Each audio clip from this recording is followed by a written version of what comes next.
Okay, so I realized I did an earlier recording where I cleared Lotus on practice mode with no deaths, but I realized I wanted to show and explain the mechanics of how to do this as a Pathfinder, um, and just walk through for people who are maybe struggling with this boss in the early phases of the game. I just remember when I first started, I got carried Lomian the first carry, and then I struggled the rest of the few runs with a couple of friends and guildmates to get my Abso.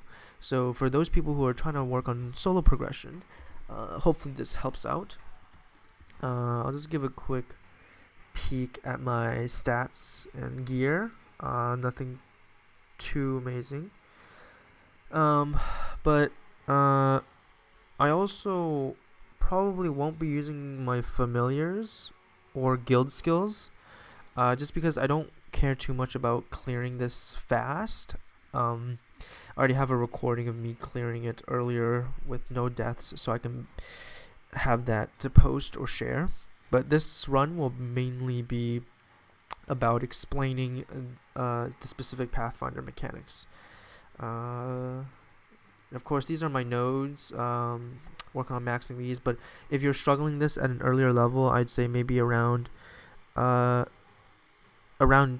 Choo Choo Island area, you can start struggling it. I'd say like as early as 10 to 15k stat, depending on how good your like IED and boss and mechanics are, and dependent on class. But I'd say like a party of 4 to 6 people around 10 to 15k stat, you can start struggling this boss. Okay, so let's start for Pathfinder. I'm gonna go into practice mode.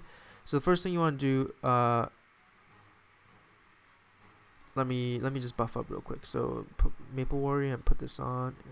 And, so when you go in, right away as a Pathfinder, you want to start spamming your Nova Blast iframe, and then just because sometimes the lasers can be very RNG, right? And then right away you want to use Torrent, and of course apply your crit damage stacks.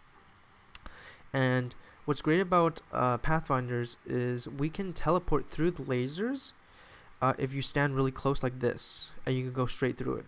Because Torrent acts as 25% a TP on the front end and a 25% TP at the tail end, and the 50% in the middle is a dash. So the way that this works is if I stand super far away, I can TP through it. That's the 25% tail end, right? Or the 25% front end acts as a TP as well, meaning if I stand right as in the front, I can also TP. But if I try to land in the 50% middle point, I'll die. So I'll show that right here. So if I stand like 50% here, I just die, because the 50% middle aspect is a dash. Hopefully that makes sense. So if you're using Torrent to TP through it, you want to either stand super far and TP right past it, or you want to stand as close as the laser as you can, right when it's perpendicular. Okay, so I'm respawning here.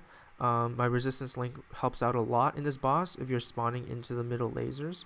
And of course, remember as a Pathfinder, if you die, your Torrent stacks get reset, so you have to wait for that to reapply the 7 seconds.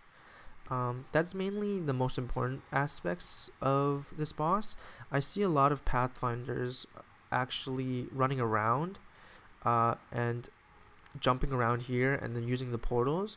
But the problem with that is you're not having as much uptime attacking, and you also run the risk of getting hit by debris and dying, right? So that's why you want to do the Torrent strategy, just applying the TP strategy and doing more damage, way more uptime.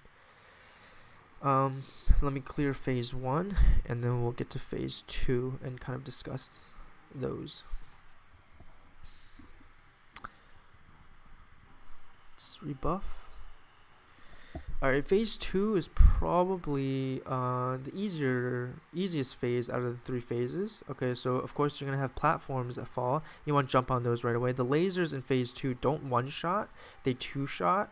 I believe the first hit is 80%, and then it kills you if you have 2 ticks of damage.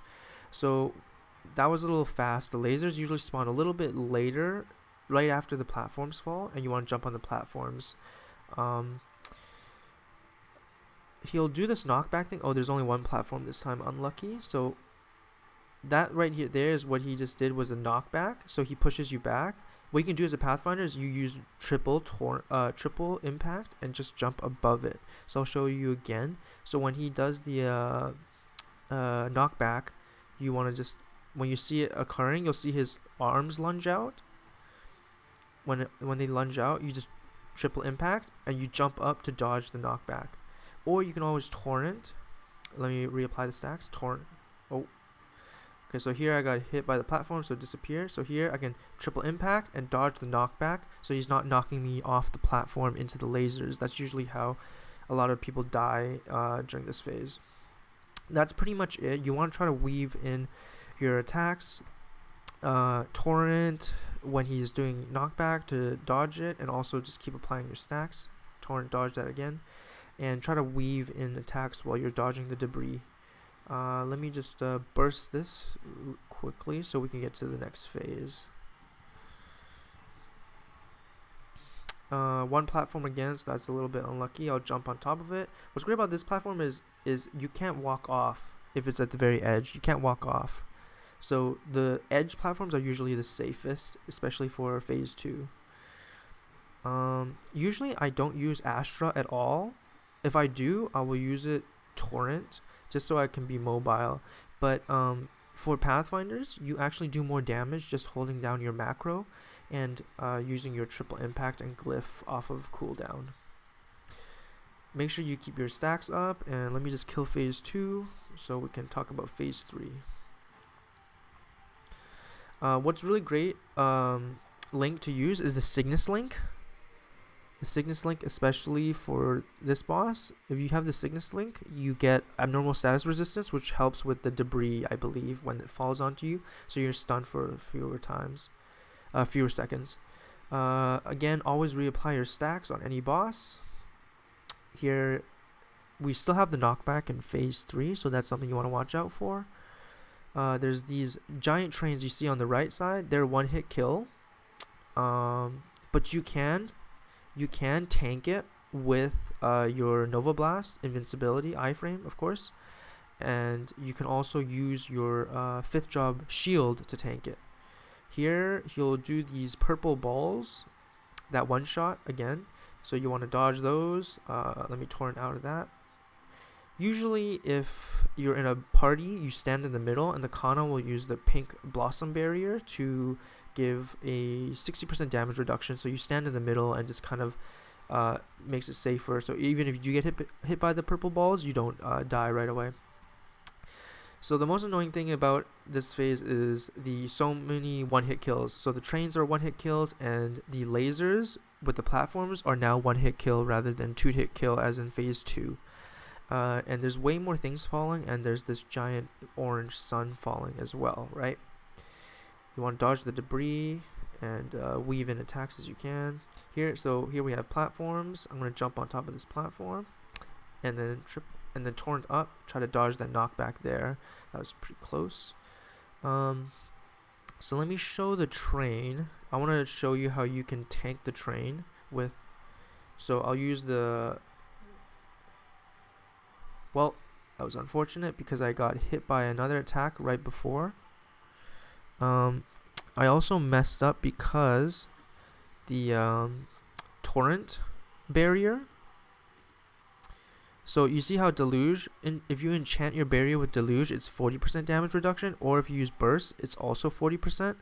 But I ended up using Torrent, and that's only, let me show you. So when I use Torrent, it's only it is also 40% damage reduction. So I must have been hit by something else that killed me, because usually you can use the barrier to tank the train. So you'd have to be full HP for that, most likely. So I think I was hit simultaneously by two things that killed me there. Yeah, so that's basically it for phase 3. There's a lot more debris you want to be careful of. I'd say phase 3 is definitely the hardest. I think phase 3 also has the most HP. It goes phase 3 and then 2, and then 1. Phase 1 has the least HP, but also phase 1 can be very RNG depending on the lasers and whether they speed up or not, and how many of those robots end up hitting you. So again, triple impact when he does the knockback. Dodge the debris while you can.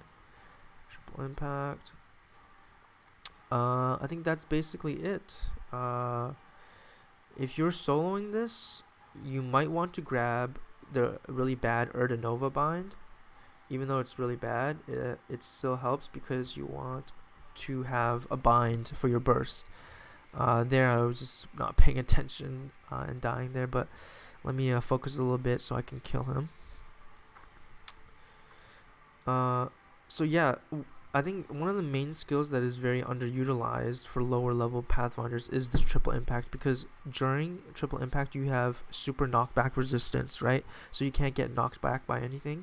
That's also very useful for bosses like when you're doing Lucid and phase 2, you can use it to protect yourself from debris if dragon comes. Here, just keep dodging, sidestepping, try to dodge the purple balls while the things are falling down as well. Then reapply your stacks when he comes down. Oh, almost dead here. So torrent and then combo assault to apply your 5 stacks. Dodge the knockback. You can always TP past him if he's attacking in front of you, just like that, so you don't take the damage. Because when you do the triple, you have the knockback resistance, but you still take the damage. Oh, maybe I want to show the train, tanking the train with shields properly, since I ended up dying last time. So yeah, let me wait for a train to fall down. Oh. Well,